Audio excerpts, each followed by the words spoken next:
I'm back. Are you crying? Nah, of course not. Oh. Okay. I look out the window as the teacher lectures on. I think of the girl I met during lunch break. Poor thing. She's compared herself to Urashima Taro, and that must really be how it feels for her. It seems obvious if you think about her predicament. She wouldn't really have a chance to get to know anyone outside of her class if she wasn't in a club. If that's the case, then the only people she probably knows here are the teachers. After-school clubs, huh? I wonder if the members of the drama club will be welcoming. As a third year, even if she did join the club, she'd be coming to it pretty late. How would it look to others if she just decided to just now get serious about it? I realize something as I hear my classmates scribbling with their mechanical pencils.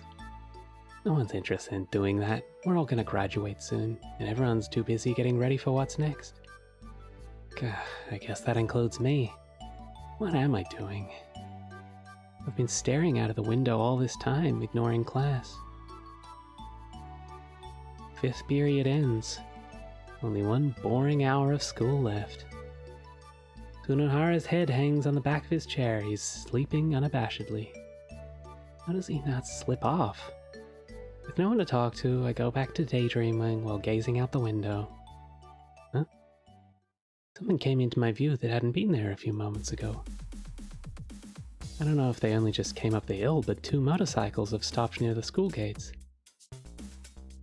Even from here, I can see that the riders are young men, both without helmets. One of them waves his hand, signaling to the other. The 2 motorcycles start running wild on the school grounds, their engines roaring loudly. I vaguely remember something similar happening at the end of last year. The culprits that time had been students from the nearby industrial high school. Are they really that pissed off that we're the best school in town? Oh, what's this? Sunohara's body suddenly fills up my field of vision. You bastard, don't sit on my desk. Come on, man, it's fine. Whoa, awesome, those bikes are loud. Drawn in by the racket, the other guys have also started to gather by the window to see what's going on. There's just nothing more depressing than this. I think it's time to escape, because I think we're going to get pulled into something if we stick around. I get up from my seat. Okazaki, are you planning on going down there? No way, it's just hot in here, so I'm going out into the hallway for a bit. What? But the show's just getting started. I wait in the hallway for this whole situation to cool down. The spectators in the classroom suddenly burst out in excitement. Then shortly after, the entire classroom fills with shrill cheers. If I were in there right now, I'd probably have hit someone, probably Sunohara, out of sheer irritation. Homeroom finishes, finally bringing a close to the school day. Oh, that was a good nap. Alright, want to go somewhere, Okazaki? You really are carefree, you know that? Well, we might as well make good use of our time after school and have some fun, right? So, where to? I thought I told you, I'm broke. Oh yeah, me too. Let's swing by the cafeteria then. I bet there's someone still hanging around that'll buy us something to drink. You can't be serious. Anyway, let's go. With nothing better to do, I decide to follow him. Hey, buy us some drinks. Sunohara is such a dingus. Sunohara grabs one of the youngest students and begins extorting money from him like a right mob boss. Not just 100 yen, 200. I need 2 drinks. One for me and one for that guy over there. You really are a good kid, you know that. Let us know if you ever need anything. We've got some real pull outside of school, you know what I mean? Just the other day, this guy picked a fight with me. I put one finger between his eyebrows and then, boom, the guy's head exploded. Chunks everywhere, too. It was pretty brutal. Liar. I glance at the clock on the wall. 20 minutes have passed but since 6th period ended. I wonder if she worked up the courage to go. I think of the girl I met during lunch. I don't feel... No, I clearly feel concerned. I can't help but feel concerned. I turn back and leave without rip Sunohara. Where are you going, Okazaki? I hear Sunohara's voice, but I ignore it as I exit the cafeteria. Rip. I walk up the stairs until I reach the 3rd floor of the old building. Looks like she's really gonna go through with it. She's standing there on the opposite side of the hallway. What's she doing? I watch her for a while from a distance. It's like a repeat of our morning encounters. She seems frozen in place. The club room sits before her, its door closed. It could be bustling inside with would-be thespians practicing their lines for all she knows.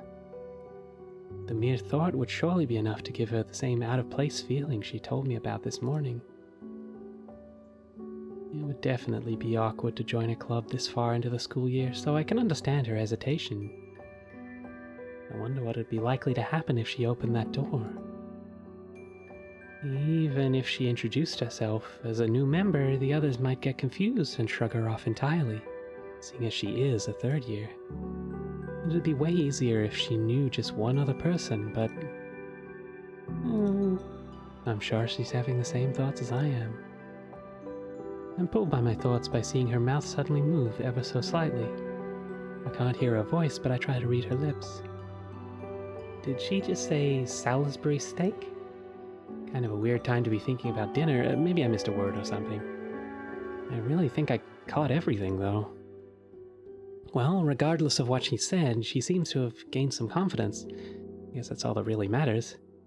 Grabs the door handle and pulls. She spoke. But no actual words follow. Her eyes are fixed straight ahead, looking into the club room. What's in there? What could have her in a daze like that? Damn it. I run over to her side. Then, from behind her, I look inside the classroom myself. A cluttered pile of cardboard boxes. That's all. Although this classroom is supposed to be used for clubs, it seems like it had become a closet of sorts. Now that I think about it, I do vaguely recall someone mentioning the drama club had been shut down. I plop my hand down on the girl's head. Oh, hi. I didn't know you were there. Yeah, sorry. I came up to find you, but didn't want to interrupt you once I saw you standing there. Why is your hand on my head? No reason, really. I see. Yep. So we stay there for a while, her standing dumbfounded, me behind her with my hand atop her head. Anyone passing by would probably be weirded out by the whole scene. My name's Tomoya Okazaki from Class D. What about you? I'm Nagisa Furukawa from Class B. Nice to meet you. Yes, it's nice to meet you too. It's much too late for introductions at this point, but we exchanged them anyway. This was the fated day that we met. So, where could the drama club have gone? Can you get home by yourself? Yes, of course. Well, eat a Salisbury steak and cheer up. Huh? How did you know I wanted Salisbury steak for dinner? I have a knack. She had lost everything she loved at this school. So in place of all that, she rewarded herself with food as a way to stay motivated and move forward. Anpan though, really? She could have shot for something a little more highbrow. Don't be late tomorrow. Yeah, I'll try not to be. Okay, see you later. Bye, Okazaki-san. I return home before the sun sets. I quickly change and leave the house before my father gets back from work. As I get to the dorm and begin my walk down the hall, a horde of giants barrel towards me. Whoa! I just barely move out of the way as they rush past. They were a bunch of rugby guys. They ran straight into their rooms and slammed their doors shut. Hey! A lone woman turns the corner and comes tearing down the hallway after them. Oh, it's I forget her name, but it's I can't believe them. She stops and stands next to me. She's the residence's dorm mother and purveyor of order on the premises. Order on the premises. Misai Sagara. Misai. Though I don't live in a dorm, it's impossible to have not met her, seeing as I'm here practically every day. Peeking into the girls' dorm again. What are they, 12? Nearly grown men shouldn't act like they're still in grade school. Let's chat with her. You're too easy on them, Miss Ai-san. You think so? She looks at me with an exhausted expression. Yeah, I mean, they're just dumb jocks who got into this school on their ability to hit other dumb jocks over a leather ball. They won't understand anything unless you beat it into them. Is that really the only way? That's not how I like to do things. Right, but you're also not responsible for a dorm at some fancy all-girls school. You have to do what the situation calls for. I guess I don't have a choice then. I'll give them a spanking next time. They'll just run off again if you do that. What should I do then? Put them in an arm lock until they shape up. Wouldn't they just break free from that too? They're rugby players after all. That's where you use your technique to trump power. See, just take their arms like this and twist your body to throw them on the floor. I don't know if it would be that easy. What are you having a private conversation in front of my room? What's up, Peeping Tom? Huh? Divine? Miss Ai grabs Sunohara's arm. Punishment! Sunohara's body doesn't want to rip Sunohara. Yeah! Miss Ai-san's armbar is locked in tight. Do you promise to never peek in the girls' dorm again? Yes, I promise I won't. Do you swear? I swear. All right. Wow, instant results. Yep, and devastating enough to get a false confession. Sunohara is twitching on the floor. Yeah, but it's just sad to have to resort to violence. I never wanted to be that kind of dorm parent. She walks off sighing. Just after that, another scream. Eesh, I suddenly feel very bad for this place. She's a fast learner. Hey, did I do something wrong?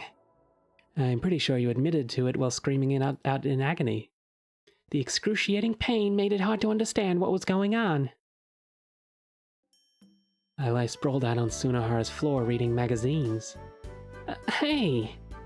If you're just gonna read magazines, do it at home. You can take them with you if you want, I don't care. Come on, I like reading them here, though. Why? I don't know, I guess just being near you makes me calm down. Seriously? Well, if you put it that way, I can't bring myself to kick you out. Oh, by the way, where's my tea? Leave. The tea you make's so good, though. I've never made you tea before. Really? Honestly, Okazaki, where'd you get off bossing me around like you do? For one, I'm not younger than you. I'm probably stronger than you, too. What is it, like, if you want to settle who the alpha male is, I'm wide open. Let's do it right now. What? You're pretty into your book there, I see. Give that one back. I haven't even read it yet. Go reread an old magazine. This one has an unfinished crossword puzzle. Come on, try filling it in. You're holding the next issue with all the answers in it, you know. Perfect, then. We can compare answers later. I'll praise you for a job well done, and you can get it all right. Now go get him. Who the hell do you think you are? Your master. Of what? Quiet down, I can't concentrate. Why are you getting mad at me now? Shut up over there. Eek. The angry voice from outside the door causes Sunohara to shrink into himself.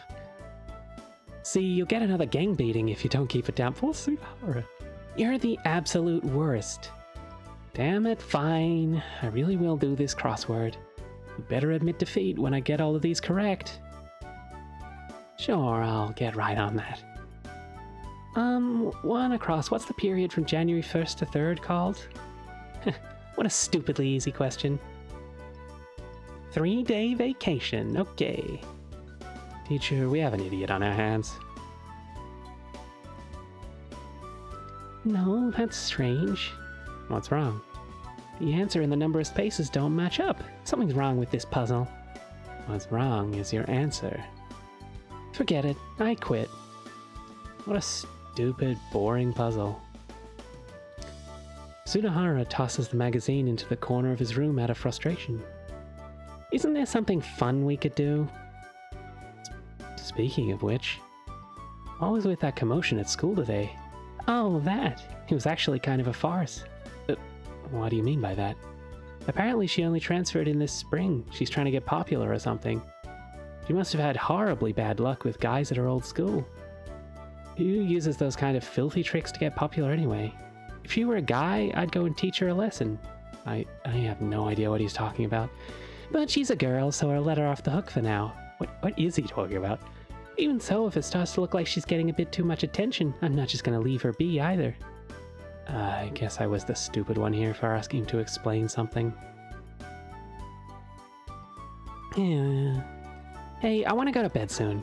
It's already 3 a.m. Aww. Are you gonna stay over? If you are, I'm turning off the lights. Whoa, stop. Huh? I'm not staying over. Oh, okay. Well, I'm gonna sleep, so can you leave? You don't have to tell me. I toss the magazine away and stand up. Just as I pull the doorknob, I stop and stand there. By the way, have you heard? They say some creepy stuff happens late at night in this dorm. Oh, what? Never mind. Finish what you were saying. Okay, good night. I close the door. I hear moans of agony come streaming from his room, but I ignore them as I leave the dorm. The illusionary world 1. I'm looking at it. A distant world. It's a dim, dark place. Where could this be? I think I'm inside a room. It's deserted, though. I can see a desk, at least. Someone should be sitting there, but they're not. Not a thing here moves. Only time as it passes by unflinchingly. If I were a new life searching for a place to be born, I think that this would be the wrong place to choose. I'm frightened by it, this world. I've long since come to realize something. This world has already come to an end. Nothing will be born here again, nor will anything die. Even time doesn't exist in this place. Oh, goodness me. I need to wrap after this sequence. Nothing new can come to an end. Life was once born here, but that was all. Once you're shut in this never-ending world, you can't escape. Unable to die and unable to be born in a new world. That is the frozen world I now see. I'll just close my eyes and leave this place. That's my thinking, anyway. Please, next time I wake up, don't let it be here. Let it be a better, warmer world. I move my eyes and cut myself off from this world. Just then, I see a momentary flicker of light. Something moved. I don't know what it is, but I'm certain there's something here with me. Had this place not come to an end after all? Or is it just something that's already been living here? Light escapes through a window and reaches the wall in front of me. Something in its shadow is moving. Perhaps I would have seen it if I'd been able to move my eyes, in quotes.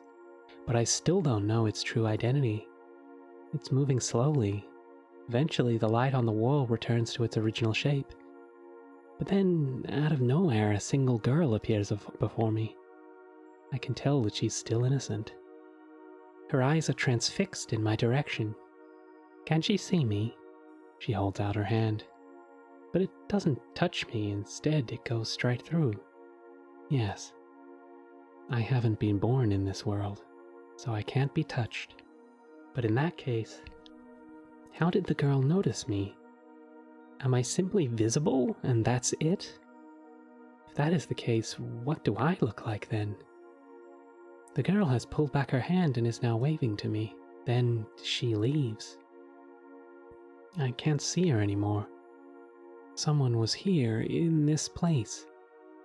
What could she be doing in an already finished world? How does she live? What nourishes her? What, if anything, is letting her stay alive? For some reason, I can't stop thinking about her. Is it because of how different this place is? I'm still frightened. This is not a world to be born into, but a girl lives in it. Is that why?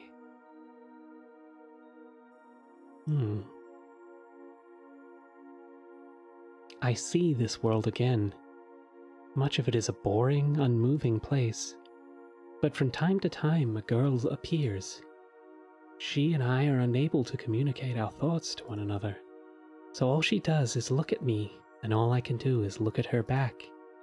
But I'm certain that I had been longing for this moment. This girl's life is one of solitude. There's no one here aside from her. That much is obvious. Like I said, nothing can be born here, and yet nothing can die. That is the nature of this place.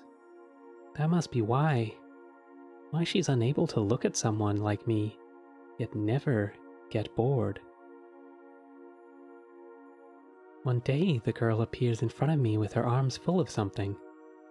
They're pieces, both large and small, of scrap. Items whose uses are unknown, things that could only be described as junk. The girl spends a long time putting the junk together. How much time has passed, anyway? Before I know it, though, a doll stands in front of her about half her height.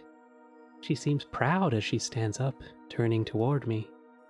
When I see her face, I finally come to a realization. That body is for me.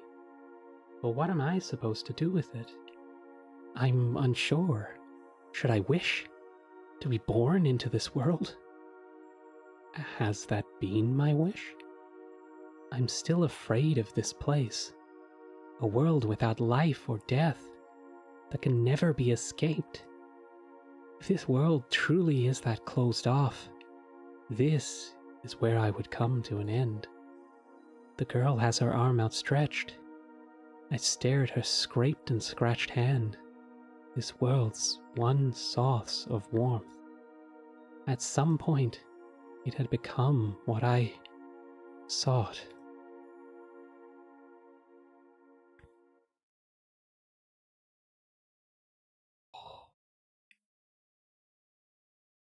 Incredible. The warm spring sunlight shines down on me. I think that is an excellent place to leave it. There is, oh my goodness, there is no save files. I should have saved earlier. Ooh. Cool. Well, what an interesting game. I think I will wrap up there because I don't want to strain my voice too much, and I've been voicing. I realize this is a thick visual novel. But very cool though. It like really captures the feeling I remember from the anime. I can't remember which came first. I think maybe the visual novels came first. But I love the feeling of like listlessness. Like a lot of the characters don't feel like they have a sense of place or a sense of belonging in this school, and they're just kind of going through the motions to be there. And seeing like a girl's name, who I've forgotten the name of, hopefully I'll remember by next time. Yeah, her just being like, oh, I had to take a break from school, and so I've been like separated from my cohort and had to like presumably stay back a year. That's such a like real challenge to run into, and yeah, it's like kids are brutal, you know. They kind of they can be very cliquey. I mean, adults can be very cliquey as well, but it's definitely a very relatable thing. And I remember from the anime that she's very like neurodivergent coded, which I resonate with a lot. And like it's like even harder to kind of overcome a lot of those communication barriers when, you know, you're not necessarily like as informed about the, well, not informed, but like your like social tool set is like different to what others are doing. So I'm keen to see how the connection develops, and I like that we're playing like Tomoya is like he like barely shows up to school and he's just kind of messing around, but this like has kind of given him something to think about and focus on, which I think is really nice. Yeah, I imagine this game is gigantic, so that will be interesting if I sort of keep chipping away at it. But yeah, I'm keen to get through it at some point.